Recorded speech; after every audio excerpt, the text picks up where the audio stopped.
is.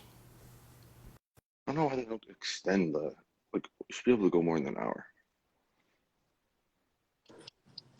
They need to extend it to more than an hour. Like I know it's tough. It's tough. what were you saying? Oh, what did she pronounce? What she can't pronounce Jeeves?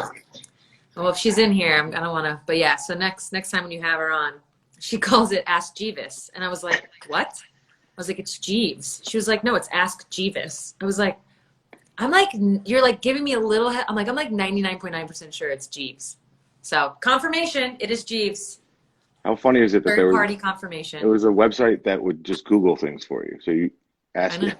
So weird. Yeah, there was no Google. It's a good point. Speaking of D, would you guys go for like 5 hours? Oh, yeah. I mean, the funny thing is, that got out of hand. Megan said it perfect. People always ask us for Russian stories and Russian this and what was it like. We gave them a Russian night. That was just like, by the way, that's not even a Russian night. That's just like a typical night. You know how it is. I think it's because like we don't really get to do it often, and that's kind of a lie. Because even if we're together for a week straight, we do it. But it's like we just sit and talk. Yeah. Alcohol or no alcohol, it's like not right. even. People think like it was alcohol related. I'm like, no, this is like what we do. That happens to play a part, like maybe sometimes, but yeah, it might get a little more, loose. Well, like yeah, I mean, not the length of time. Like last time I saw you when you guys were in town for the whatever. Yeah, the National League game. Yeah. Yeah. Next thing you know, it's whatever time it was at the restaurant. Next morning. Yeah, it was like 3 a.m. Remember your dad was getting pissed. Wait, was it that night or the other night where he was like trying to get? It was the other night because we ended up going back to your house. What's their house? What was he? We got in his car and he was like, "What are you doing?" Oh yeah. We're like, "Oh, we're going to your house." Yeah. That was with Kalena. Yeah. But that was also his idea. Like I know. Well, he wanted to leave the restaurant so bad. And then in my head, I was like, this is better for you if we stay here. Right. Because once we go to your house, forget about it. Yeah, it's a wrap after that, for sure. Yeah. But hold on, what were we talking about before? Oh, with the movie quotes. Yeah, I think people that don't know, I mean, I think now that you're getting more and more into like, like broadcasting or like you're kind of more out there in the media side of things, people are starting to see more of your personality. But I think one reason you and I have always like kind of been friends is like people might not know how like your sense of humor and like how into movies and music and like all the stuff outside of basketball I think is like I think it is why you're having so much success with like the podcast world and like the live world and stuff, because you can talk to these people about stuff that's not like, oh, let's talk about basketball, which we already got out of the way. Right. Yeah. Apparently people think I'm private. And I'm like, I know, it's funny because I guess I am in some ways. And I was for a long time because I didn't talk about who I was dating. But I don't, in my like real life, like hanging out with you guys over here, over there, like I don't feel that way at all. I'm just like, what are we going to talk about? Let's go. Right. And like 5 hours later, we've bounced around like 30 different topics and whatever. So yeah, I don't know. It's well, I mean, and if we're talking about, we were like ranking things and whatnot. If we want to go back to like the basketball talk. So speaking of my dad, you saw that he's starting this. Like, I know.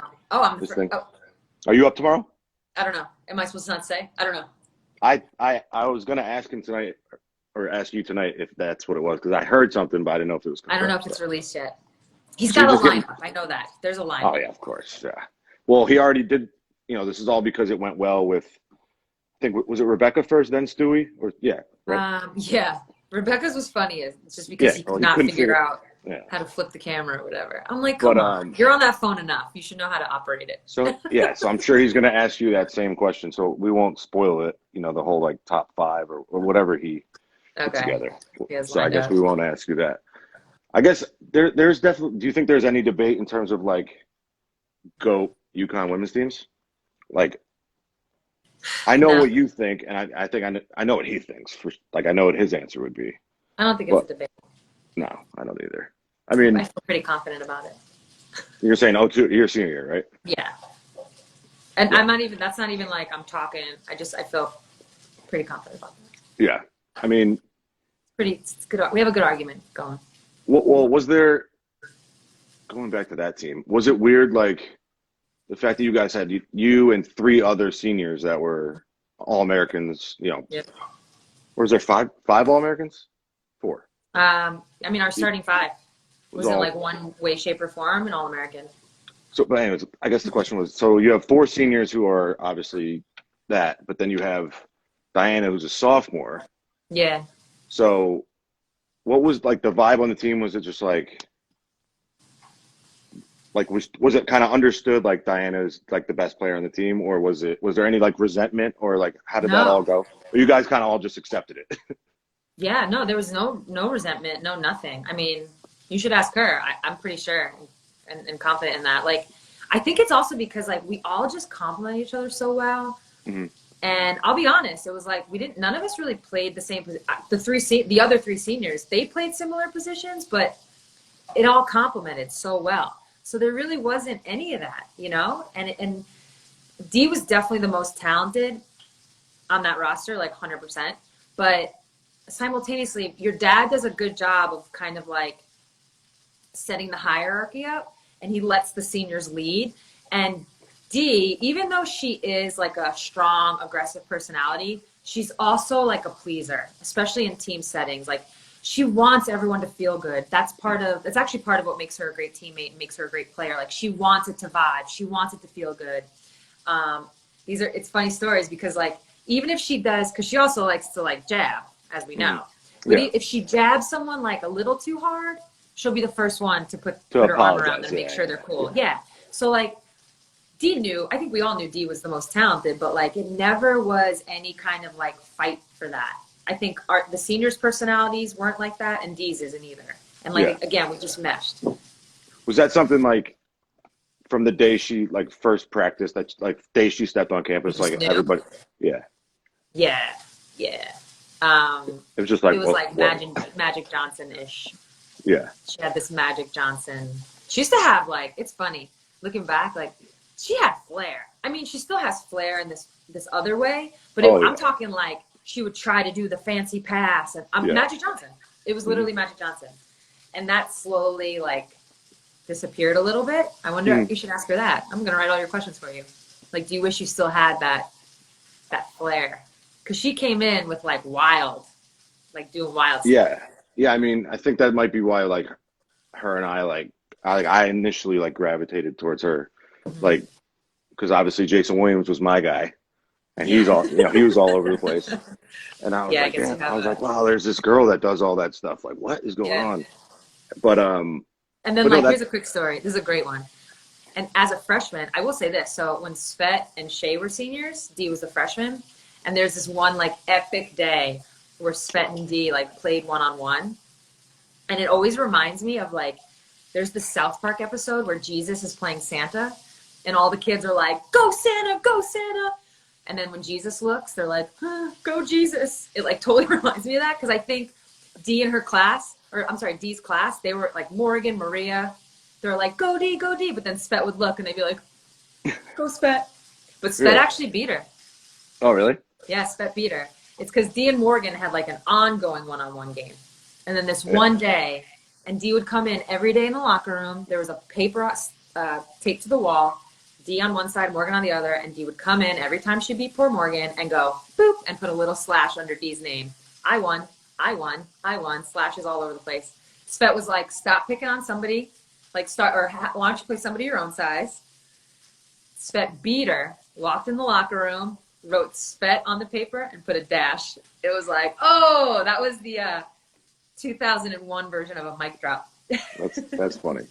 Well, would you say that, obviously we talked earlier about you and Dee kind of building this thing together, and you guys have had such like long careers. Do you think that she works as kind of like an inspiration, like she drives you, you drive her type thing? Like, do you think you guys work well off each other in terms of not only the way you play together, but like mentally and like all that stuff? For sure.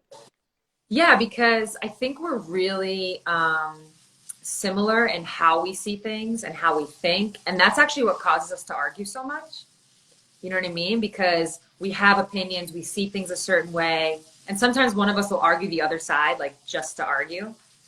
But I think what that does is on the court, you just kind of, you feel it. You feel the game the same. And so we're obviously completely different players that clearly complement each other. Mm-hmm. But while it's all happening, we're always on the same page. I mean, very rarely. First of all, I've played with D, I mean, countless games, countless, and countless practices, which is probably even more important. I mean, we've maybe like jawed at each other like a handful of times, maybe, because we just kind of see it the same. It helps that we're usually on the same team, but we just kind of see it the same, you Right. know. And I think that is really what allows for us to play so well together. Mm-hmm. But yeah, when you're playing with someone like D, you always want to step your game up. Mm-hmm. Always. You don't want to be the one that because D is getting double teamed and kicks it to you, that you're the one who's missing that open three. It's almost like when LeBron was playing with like whoever, like name a guy, J.R. Smith, those guys. It's like anytime those guys would miss, it's like a lot of pressure. So when you play with a great player, you got to step your game up. You got to be the complement because they're going to get double teamed. Yeah.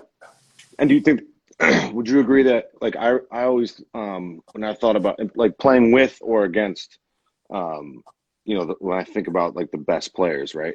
Mm-hmm. It's almost like subconsciously it happens, right? Like, you kind of just, without even knowing it, you step your game up because you're like, you want to, whether they're your teammate and you want to feel like you're on their same level or you're playing against somebody and you want to be like, I'm as good as them. It's kind of like, you don't even realize it happens till afterwards. Like, you and D have played so much together. It's like, wow, she made me better. And I wasn't even realizing like why it was happening type thing. Probably. Yeah. Yeah. Like I said, when you're around her, first of all, again, her personality is infectious. Mm-hmm. For the good and the bad. So like when she gets pissed off in a game, you're kind of like, yeah, like we all gotta get pissed off. And when she's vibing in a game, you kind of follow suit too. So yeah, I mean, I can't imagine my career without D, truthfully.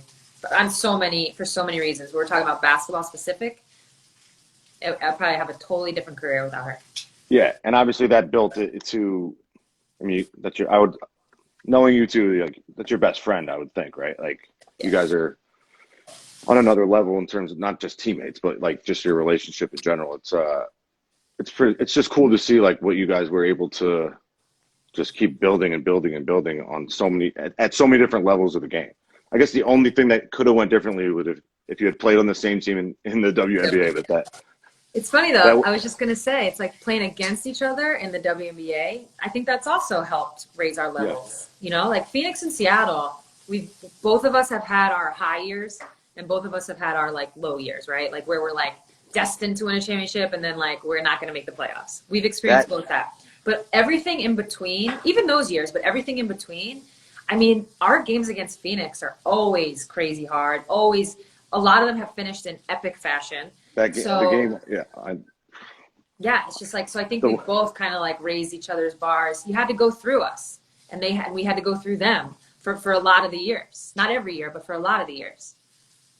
Was it the same game when she made the one in front of your bench? Oh. And then was it the same game that you made the three, or was that the next game? No, different game. Different game. That one hurt, man. Because they ran the same play 2 times in a row, and I knew it. I was guarding Brand January, and I was like, as the ball was in the air, I was like, I know what's happening. I know what's happening. By the way, we were supposed to foul. That's a whole other story. I was like, I know what's happening. I know what's happening. I got right in front of her, and because we were up 3, we could have fouled, right, to put her on the free throw line. But right when she dribbled to turn, I got scared because I was like, if I foul her and then she makes it. So I just kind of like, literally in that moment, I was thinking this. And in that moment, I went, nope. And you can see me kind of do this. And the mother made it. I was like, God dang. That's her, though. It's like I remember watching 2 minutes. Yeah, but that was – so the next game was when you made the – like you. No, that was game 2. That was game 2. Like all my threes were game 5. It was like that was game 2. Okay, so it was later. But so the clinching game when you went crazy, that was game 5, right? Or game 5, yeah. Game 7. That was like divine. It was the final game. Yeah. That was crazy. When you pulled up from like 25, I was like, this is. Well, I had just gotten like, I don't know. Well, you had the mask. Yeah. Well, you had the mask on too, so like that added to it. Like, I can admit that there probably wasn't a foul. I can admit that. I thought the girl like hit my face, but I'm not even gonna get into it. I felt as if I got hit. But that was an epic. That whole series was epic. So I got pissed. I was riled up, and then I was just like, that's what it felt like when I shot that deep one. How do you like me now? Well, I listened to the podcast, and then you guys did like that little video together too. I'm assuming it was kind of all part of one thing, but with JJ Redick, he Oh yeah. are you tight with, like you're pretty tight with him? Like seems like he's kind of like you, like he's really building that foundation for like when he's done playing with like media or whatever. I actually saw a lot of people commenting. I thought the same thing. Like after listening to you two on a podcast, like you guys should just have one together. Like Really? People were saying that? That's funny. I saw so many comments saying that. That was the first time. That's the first time I like met him. I Really? had like, yeah. That was the first time I actually met him. It's weird because we have a mutual friend and there's like some other connections, but like I'd never met him before. It's weird though. I think cool. That podcast is good. It's fun. It sounded like, chemistry wise, it sounded like you guys had known each other forever, which is probably a testament to both of your personalities. But it was just cool to hear, because you're both kind of, like your longevity is something that, you have in common, right? Like you guys have both kind of been in the league for a long time and doing all this. So it was just cool to hear about like how you both obviously play in different leagues, but like the similarities are crazy. It's like just like-minded, I guess, which is it sounded. I can't believe I'm like blown away. You just said that you never met him before. It sounded like you guys had known each other forever. Oh yeah, I never met him. Yeah, that was he was really cool. I looked up to him when I was coming up like through high school and stuff. After Jason Williams was like my favorite player, NBA, whatever. But then JJ was like ridiculous in college. Yeah, like I remember watching some of those games. Like most hated too, which is not an easy. Yeah, there's actually one of his other podcasts when he talks about like how much of a toll it took on him, like how much everybody hated him. Like I know that's wild. Yeah, but even in the NBA, I think that shaped his NBA career because he got in the NBA, everybody hated him, and then like here he is. Fast forward, I don't even know how many years, a lot of years, and the guy has like continued to prove himself. I think we have a lot of similarities in that he like takes care of himself. He's on it. He like trains the right way, and then of course when you shoot like that, it helps. Sorry, I'm laughing. Somebody just asked me, did you like any non-white players? Yeah. That's Brad. Oh. Yeah, Allen Iverson. I got a picture right next to my bed framed with me and Allen Iverson. So Jason Williams and Allen Iverson were my two favorite players. Okay. AI was my guy. But yeah, shut up, Brad. Yeah, no, I think like being like that's what I like so much about listening to Redick's podcast is like now that people are like hear who he really is, they're like, I can't believe I hated this guy. Like he's so chill and like he has like a really cool like outlook on life and like athletics and like everything really. Because it puts into perspective like how stupid like fans are, like and like shows them like you really actually do have an effect. Like imagine if someone was saying those things to you, like how would you feel? No, like, which I never understood. You can have thick skin, don't get me wrong, and some people have thicker than others, but I mean, you hear it. Yeah. You see it nowadays. You see it. Yeah. You just have to kind of like compartmentalize. Yeah, compartmentalize. Like you can use it as drive. You can do all that stuff, but there's everybody has a breaking point, right? Like at some point, it's like you can only. It's like, wow, do these people like actually hate me? Like they don't even know who they are. All right, Mike. Yeah. Before I gotta go soon. Before I go, you didn't want to ask me because you think your dad's gonna ask, so I'll ask you. Who's your UConn? Do you want to go Rushmore? By the way, Diana didn't know. Either she didn't hear us or she didn't know. Mount Rushmore is only 4. Do you want to go Rushmore or 5? And it doesn't have to be by position. You're not like building a team. It could be anybody. I'll give you 5. We'll give you 5. Oh yeah, let's do 5. So what's your 5 UConn players? UD, Maya Stewie, Nikisha. Ooh. It's kind of my outlier. I know, man. People forget about Keish. There's some UConn players that like, sadly, and this is life, I get it, they just like don't get mentioned nearly as much. I mean, they did that whole, so I'm glad, so I'm in your top 4, which means I would have gotten a number 1 seed in your bracket. I didn't get a number 1 seed. Wait, you want it in order? You want it in order, like 1 through 5? No. But I'm just going to assume I was in the top 4 for that. Yeah, of course. I didn't get a number 1 seed in the fan bracket. I was like, okay, Yeah. see how it is. No, I'm just playing. But it's really sad. Like, people forget Keisha. I mean, oh, so good. People forget Sveti.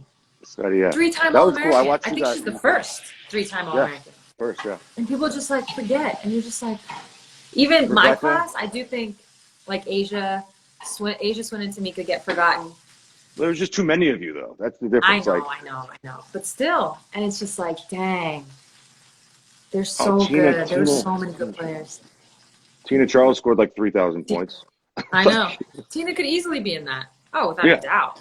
Tina got the 1 seed. That's why it's hard. Like, I wasn't really looking or anything, don't worry. But like, that's why it's hard because there's. I mean, you could make an argument for probably 15. Yeah, for sure. 15 guys, but when I try to make it, the better question would be, who's your top 5 white team All-Americans?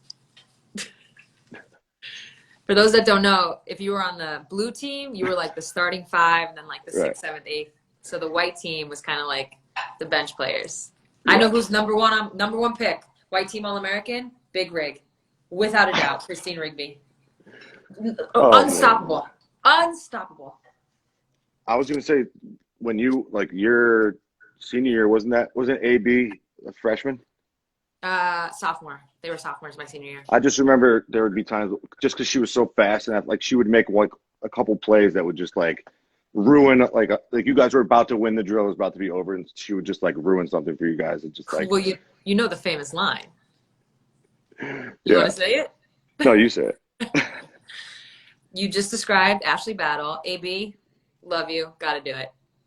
Your dad one day stopped practice, and it's true. She either came down and made like something spectacular happen, or came down and like did something crazy.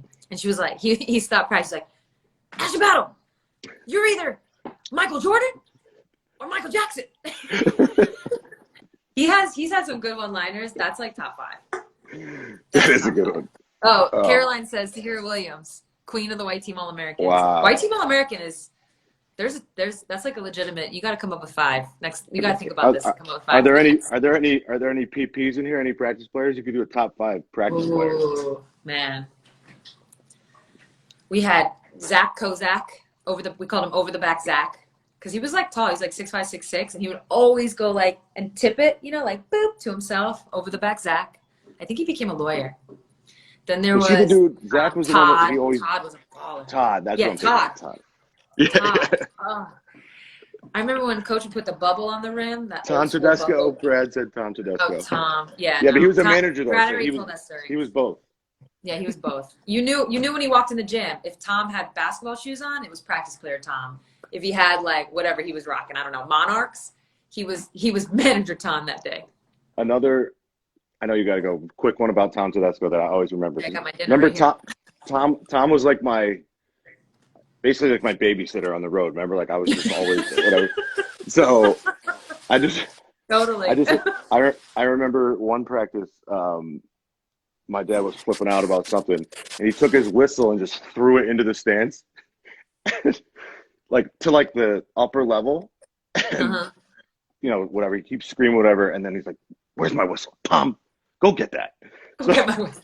So you look up, and Tom's just like searching through all the bleachers trying to find this little whistle. It must have taken him like 45 minutes to find it. Like, Tom, go get that.